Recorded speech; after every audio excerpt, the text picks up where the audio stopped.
Bonjour et bienvenue pour une vidéo de synthèse suite au webinaire organisé par Corvus Belli sur Twitch autour des sorties à venir sur Infinity.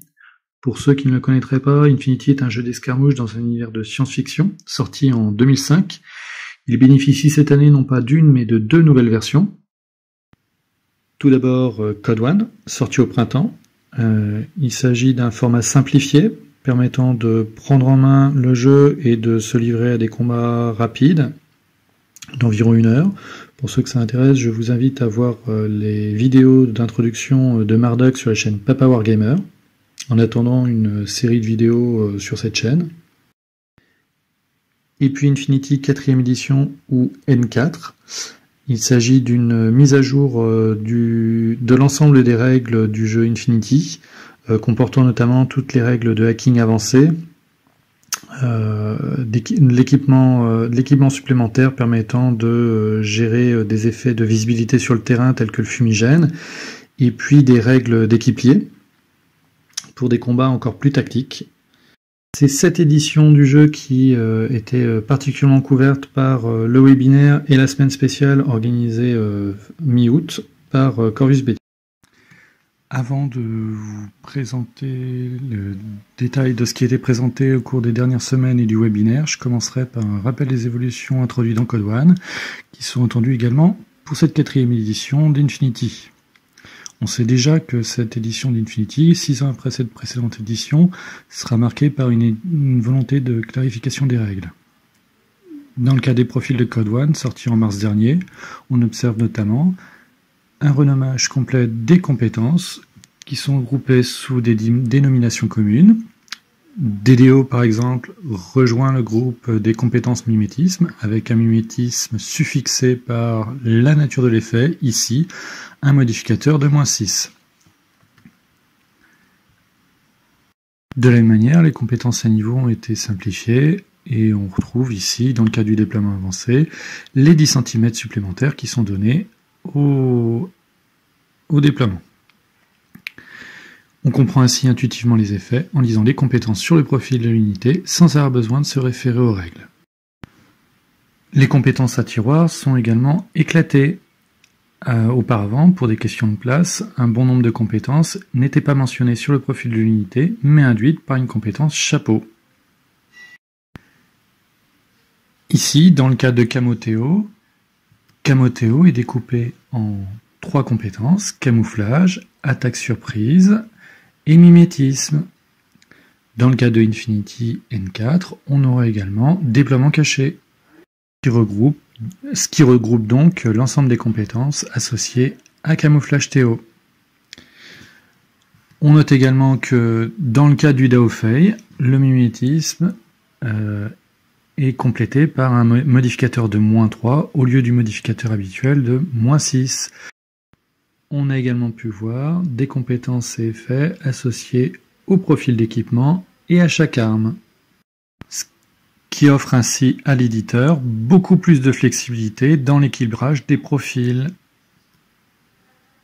Autre élément de simplification, les 23 types de munitions existants dans Infinity ont été découpés, avec d'un côté une dizaine d'effets, décrivant l'effet en termes de dégâts sur la cible, et d'un autre côté,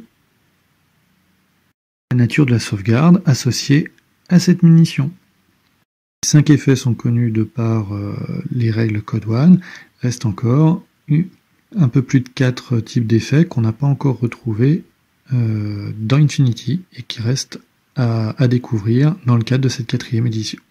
On a également pu voir dans Code One des évolutions au niveau des règles de base du jeu. C'est notamment le cas pour les coups critiques qui auparavant infligeaient un dégât sans possibilité de sauvegarde et à présent dans la N4 ajouteront un des dégâts supplémentaires à sauvegarder. Dans le cadre d'une mission double action par exemple, on se retrouvera en cas de coup critique avec 3 jets de sauvegarde à faire et le risque de perdre 3 points de vie.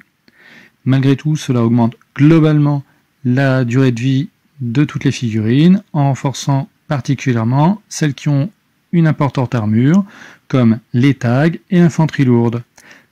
Cela renforce également l'intérêt de munitions type pénétration d'armure, et A contrario, diminue légèrement l'espérance de vie des troupes possédant la compétence ignorer les blessures, car elles risqueront, en cas d'une opposition chanceuse, de sortir directement de la table du jeu, puisqu'elles pourront prendre 2 blessures d'un coup, en cas de coup critique non sauvegardé. En termes de mouvement, on a également pas mal de petits changements, puisque les mouvements d'esquive seront réalisables en tour actif également, pour permettre notamment d'atteindre un couvert ou de se rapprocher d'un adversaire. Les déplacements seront aussi simplifiés puisqu'on pourra mesurer les distances avant le déplacement. Et puis on pourra également franchir une porte ou une ouverture si elle est plus grande que la moitié du socle, permettant ainsi aux tags et aux drones de rentrer dans des pièces plus facilement. Enfin, pour tout ce qui est mouvement de saut, d'escalade, on pourra utiliser le haut de la silhouette comme point de départ du déplacement, ce qui permettra d'aller un tout petit peu plus loin. Pour les règles de couvert partiel, elles sont simplifiées. Plus aucune mention n'est faite du tiers de silhouette devant être couvert par l'élément de décor en contact avec lequel la figurine se trouve. La reformulation de cette règle permet en outre de bénéficier du couvert lorsqu'on est sur le toit d'un bâtiment qui est plus haut que la silhouette de la figurine qui nous vise. Donc plus simple, plus efficace. On aura moins à se prendre la tête pour monter sur les décors et atteindre une bonne position de tir.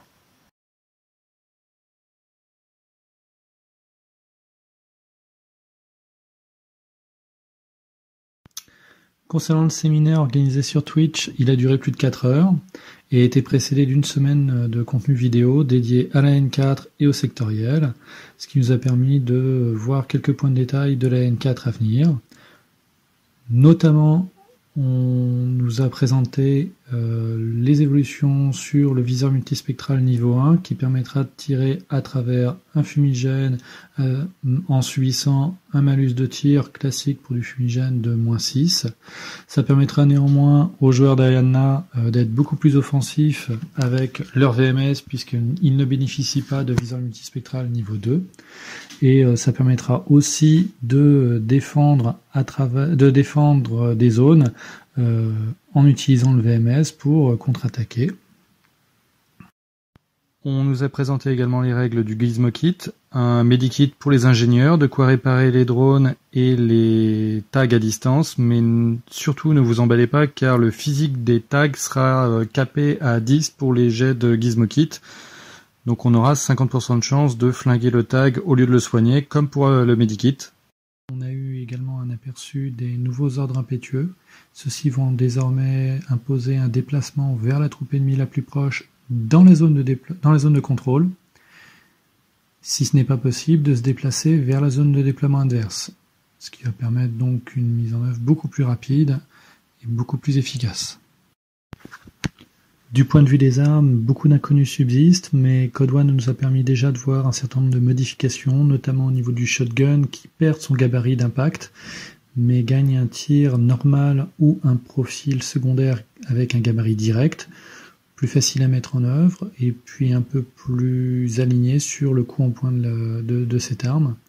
Côté SMG, une légère baisse de points laisse à penser qu'elle perdrait son profil de tir munitions choc. Et en termes de règles, les démos nous ont permis de voir que le retour des armes à gabarit d'impact circulaire avec les fusils plasma. On a également, et c'est la nouvelle la plus attendue, eu un aperçu des nouvelles règles de jammer qui bénéficieraient de munitions limitées pour réduire leur efficacité et les aligner sur ce qui se passe au niveau du reste du jeu. Du côté des jetons de commandement, un point d'attention a été souligné concernant leur utilisation en phase de déploiement pour faire passer une unité en tir de suppression dès le tour 1, ce qui va permettre aux joueurs 2 de se défendre beaucoup plus efficacement des assauts adverses. En termes de règles, il faut souligner l'absence d'informations concernant les règles de hacking. On sait qu'elles vont changer, que certains dispositifs de hacking vont disparaître, mais aucun détail n'a été révélé concernant les équipiers. Petite déception également, puisque on sait que dans un premier temps, les règles N3 seront conservées de manière temporaire. Il faudra souligner également leur absence totale de l'édition papier des règles de la N4. Ceci afin de permettre un rework de ces règles. Donc on sait que Corvus Belli a prévu de gros changements, mais pour l'instant on n'aura rien avant 2021. Donc c'est tout ce que l'on sait pour les changements de règles au niveau de la N4 pour l'instant. Ensuite, on a eu un rappel sur les sectoriels et les factions présentes dans le cas de la N4. La bonne nouvelle, c'est que toutes les sectoriels actuellement présentes seront à terme disponibles en N4. Néanmoins, il faut rappeler que deux choses. D'une part, les sectoriels qui sont en arrêt de production, à savoir notamment mérovingien et côté Panocéanie à compter de Chimento, ne bénéficieront certainement pas de profil au premier jour de la N4 au niveau de l'éditeur d'armée. Il faudra attendre un peu plus tard pour les voir arriver. Deuxième point important, un certain nombre de sectoriels, voire de factions, seront portés à minima en N4 et devront attendre un petit peu avant de voir leur profil et leur équilibrage alignés sur les dernières sorties au niveau de la N4. C'est notamment le cas, en tout cas c'est ce qui a été indiqué pour Corregidor et les Assassins Bahreïn côté Akislam. Par contre, l'éditeur a bien précisé qu'avec cette N4, les versions de référence à présent seront les versions numériques, le wiki et le PDF, et que ça va leur permettre de changer régulièrement et d'aligner régulièrement les sectoriels et les factions en fonction des retours terrain. Donc ça, c'est plutôt une bonne nouvelle pour l'équilibre du jeu. La dernière annonce concernant le jeu portait sur le format de tournoi ITS. La nouvelle version sortira courant octobre et verra officialiser le format Tactical Window par défaut, restreignant ainsi la liste des armées à 15 unités maximales. C'était déjà une option qui était présente depuis l'année dernière. Cette fois, elle sera imposée par défaut et il faudra passer par une option de tournoi pour aller au-delà de la limite de 15 unités. Donc c'est plutôt une bonne nouvelle en termes de rapidité de jeu. Par contre, il y a certaines factions qui vont devoir adapter leur style de jeu tant ils profitaient d'une multiplicité d'unités pour pouvoir s'imposer sur la table. Par contre, comme on l'a vu, donc Assassin Bahreïn sera mis à jour et on a des nouveautés côté Akislam, ce qui devrait rééquilibrer de ce point de vue-là le fonctionnement de cette faction. Et de la même manière, côté Ariana, les nouveautés à venir, notamment annoncées avec la Cosmoflotte, laissent penser qu'on aura un style de jeu qui sera beaucoup plus intéressant à 10 ou 15 unités. Tout ça annonce très certainement pour l'année prochaine, pour Code One, l'arrivée des sectoriels Akislam et Nomade, avec très certainement un pack d'opérations construites autour des figurines qu'on vient de voir. D'ailleurs, la fin du séminaire était consacrée aux prochaines sorties en termes de figurines. On a eu de très très belles surprises en termes de sectoriels qui ont été annoncés durant cette semaine, avec Starmada, Cosmoflotte et la White Banner. Et tout ça s'est fini en fanfare avec de très très belles annonces. Un mois de novembre notamment consacré aux tags, avec tous les tags présentés dans les factions Code One qui vont arriver en fanfare le même mois. Donc on va avoir une très très belle fin d'année pour Infinity et pour Code One. Donc ça c'est la fin c'est la fin du séminaire et des informations qu'on a pu avoir. Pour la suite, Corvus Belli nous donne rendez-vous pour la mi-septembre afin d'avoir la publication de la mise à jour d'Army et des règles Infinity N4. Et puis on attendra début octobre pour avoir les nouvelles règles de tournoi afin de lancer la saison en fanfare avec une nouvelle version d'Infinity, toute belle, toute propre.